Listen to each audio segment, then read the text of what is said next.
റഷ്യയിലെ ഒരു വ്യോമതാവളത്തിന് നേരെ യുക്രൈൻ ഡ്രോൺ ആക്രമണം നടത്തിയതിനു ശേഷം യുക്രൈനിൽ വലിയ ആക്രമണങ്ങൾ നടക്കുകയാണ്. യുക്രൈന്റെ തലസ്ഥാനമായ കീവിൽ ഉൾപ്പെടെ ജൂൺ 9 നടന്ന റഷ്യൻ ആക്രമണങ്ങൾ ലോകത്തെ ഞെട്ടിച്ചിരിക്കുകയാണ്. കഴിഞ്ഞ 3 വർഷത്തെ യുദ്ധത്തിൽ റഷ്യ നടത്തിയ ഏറ്റവും വലിയ രാത്രികാല ഡ്രോൺ ബോംബാക്രമണമാണിത്. ഏകദേശം 500 ഡ്രോണുകളാണ് റഷ്യ യുക്രൈനിലേക്ക് അയച്ചതെന്ന് യുക്രൈനിയൻ വ്യോമസേന തന്നെ പറയുന്നു.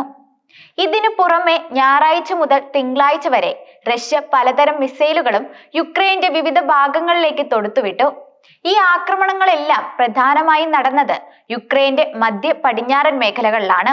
ആഴ്ചകളായി യുദ്ധം നടക്കുന്ന നീപ്പോ പെട്രോവസ്ക് പ്രവിശ്യയിലെ ഒരു പ്രധാനപ്പെട്ട പ്രദേശം റഷ്യ പിടിച്ചെടുത്തതോടെ കിഴക്കൻ പ്രവിശ്യയായ ഡോണറ്റ്സിൽ ചെറുത്തു നിൽക്കുന്ന യുക്രൈൻ സൈന്യം ശരിക്കും കുഴപ്പത്തിലായിരിക്കുകയാണ്. യുക്രൈന്റെ വലിയൊരു ഭാഗം ഇതിനോടകം റഷ്യ പിടിച്ചെടുത്തു കഴിഞ്ഞു. യുക്രൈൻ സൈനികർക്ക് റഷ്യ മുഴുവൻ രാജ്യവും പിടിച്ചെടുക്കുമോ എന്ന ഭയവുമുണ്ട്.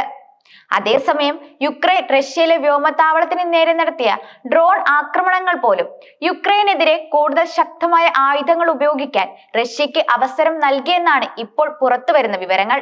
യുക്രൈനും നാറ്റോയും ചേർന്ന് ആസൂത്രണം ചെയ്ത ഈ ഡ്രോൺ ആക്രമണത്തെക്കുറിച്ച് റഷ്യക്ക് മുൻകൂട്ടി വിവരം ലഭിച്ചിരുന്നുവെന്നാണ് CIA സംശയിക്കുന്നത്.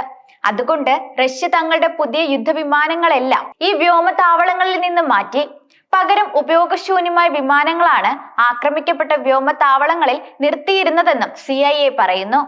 ഡ്രോൺ ആക്രമണത്തിൽ ആളപായം ഉണ്ടാകാത്തതും സംശയമുണ്ടാക്കുന്ന ഒരു കാര്യമാണ്. ഈ വിവരങ്ങൾ പാശ്ചാത്യ മാധ്യമങ്ങൾക്ക് അറിയാമായിരുന്നെങ്കിലും റഷ്യയോടുള്ള എതിർപ്പ് കാരണം അവർ റഷ്യയെ താഴ്ത്തിക്കെട്ടാനാണ് ഈ സംഭവത്തെയും ഉപയോഗിച്ചത്. ഇന്ത്യ പാകിസ്ഥാൻ സംഘർഷം ഉണ്ടായപ്പോൾ പാകിസ്ഥാൻ ഇന്ത്യയെ ആക്രമിച്ചു തോൽപ്പിച്ചു എന്ന് കള്ളവാർത്ത പ്രചരിപ്പിച്ച അതേ പാശ്ചാത്യ മാധ്യമങ്ങൾ തന്നെയാണ് ഇപ്പോൾ റഷ്യയെയും മോശമാക്കി ചിത്രീകരിക്കാൻ ശ്രമിക്കുന്നത്. ഇത് ചൂണ്ടിക്കാണിക്കാതിരിക്കാൻ കഴിയില്ല. എന്തായാലും യുക്രൈൻ നടത്തിയ ഡ്രോൺ ആക്രമണത്തെ റഷ്യയെ എതിർക്കുന്ന ലോകരാജ്യങ്ങൾക്ക് പോലും ന്യായീകരിക്കാൻ പറ്റാത്ത അവസ്ഥയാണ് ഇപ്പോൾ. ഇത് യഥാർത്ഥത്തിൽ ലോകത്തിനു മുന്നിൽ റഷ്യക്ക് ഗുണം ചെയ്തിരിക്കുകയാണ്. ഇനി എത്ര ശക്തമായ മിസൈലുകൾ യുക്രൈനിലേക്ക് റഷ്യ അയച്ചാലും അത് ന്യായീകരിക്കപ്പെടുമെന്ന് ഉറപ്പാണ്. ഇപ്പോൾ നടന്നുകൊണ്ടിരിക്കുന്നതും അതുതന്നെയാണ്. ലോകത്തിൽ ഇന്നും ഏറ്റവും കൂടുതൽ ആണവായുധ ശേഖരമുള്ള രാജ്യമാണ് റഷ്യ. അതുകൊണ്ട് റഷ്യക്കെതിരെ വെറുതെ പ്രസ്താവനകൾ ഇറക്കുക എന്നതിനപ്പുറം റഷ്യയെ ആക്രമിക്കാൻ നാറ്റോ രാജ്യങ്ങൾക്ക് ചിന്തിക്കാൻ പോലും കഴിയില്ല. യഥാർത്ഥത്തിൽ നാറ്റോ രാജ്യങ്ങളെ ആക്രമിക്കുന്നതിന് മുൻപുള്ള ഒരു പരീക്ഷണമാണ് റഷ്യ ഇപ്പോൾ യുക്രൈനിൽ നടത്തിക്കൊണ്ടിരിക്കുന്നത്. യുദ്ധം 3 വർഷം പിന്നിട്ടിട്ടും റഷ്യ ഇതുവരെ യുദ്ധം പ്രഖ്യാപിക്കാത്തതിന്റെ കാരണവും ഇത് തന്നെയാണ്. കാരണം റഷ്യയുടെ യഥാർത്ഥ ശത്രു നാറ്റോയാണ്. റഷ്യക്ക് ഒറ്റ ബോംബിൽ അവസാനിപ്പിക്കാൻ കഴിയുന്ന യുദ്ധം നീട്ടിക്കൊണ്ടു പോകുന്നതിന് പിന്നിൽ നാറ്റോ രാജ്യങ്ങളുടെ ആയുധശേഷി എത്രത്തോളമാണെന്ന് പരീക്ഷിക്കുക എന്ന തന്ത്രം കൂടിയുണ്ട്. റഷ്യക്ക് നേരെ നേരിട്ട് യുദ്ധം ചെയ്യുന്നത് യുക്രൈൻ ആണെങ്കിലും അവർ ഉപയോഗിക്കുന്നത് കൂടുതലും നാറ്റോ രാജ്യങ്ങൾ നൽകിയ ആയുധങ്ങളും സാങ്കേതിക വിദ്യകളുമാണ്. അതുകൊണ്ട് തന്നെ ഈ ആയുധങ്ങളുടെ എല്ലാം ശക്തി എത്രത്തോളമാണെന്ന് റഷ്യക്ക് ഇപ്പോൾ മനസ്സിലായി കഴിഞ്ഞു. റഷ്യ ഇനി എന്താണ് ചെയ്യാൻ പോകുന്നതെന്ന് വ്ളാഡിമിർ പുടിൻ അല്ലാതെ ലോകത്ത് മറ്റാർക്കും അറിയാൻ കഴിയില്ല. ജർമ്മനി ഇപ്പോൾ തന്നെ ഭൂമിക്കടിയിൽ ബങ്കറുകൾ നിർമ്മിച്ചു തുടങ്ങിയിട്ടുണ്ട്. ബ്രിട്ടനും പ്രതിരോധ സംവിധാനങ്ങൾക്കാണ് പ്രാധാന്യം നൽകുന്നത്. അതുപോലെ തന്നെ മറ്റു യൂറോപ്യൻ രാജ്യങ്ങളും റഷ്യൻ ആക്രമണത്തെ എങ്ങനെ നേരിടാമെന്ന ആശങ്കയിലാണ്. അമേരിക്കയുടെ അലാസ്ക റഷ്യയുടെ തൊട്ടടുത്ത് കിടക്കുന്ന പ്രദേശമായതിനാൽ അമേരിക്കയെ സംബന്ധിച്ചും അതൊരു സുരക്ഷാ ഭീഷണി തന്നെയാണ്. യുക്രൈൻ പ്രസിഡന്റ് വ്ളാഡിമിർ സെലൻസ്കി ഏത് നിമിഷവും കൊല്ലപ്പെടാമെന്നതാണ് ഇപ്പോഴത്തെ അവസ്ഥ. നാറ്റോ നൽകിയ സുരക്ഷാ കവചത്തിൽ ഇപ്പോഴും ഭൂമിക്കടിയിൽ അറകളിൽ കഴിയുന്ന സെലൻസ്കിയുടെ ജീവന് ഒരു ഉറപ്പുമില്ലെന്ന് അമേരിക്കയ്ക്ക് നന്നായി അറിയാം.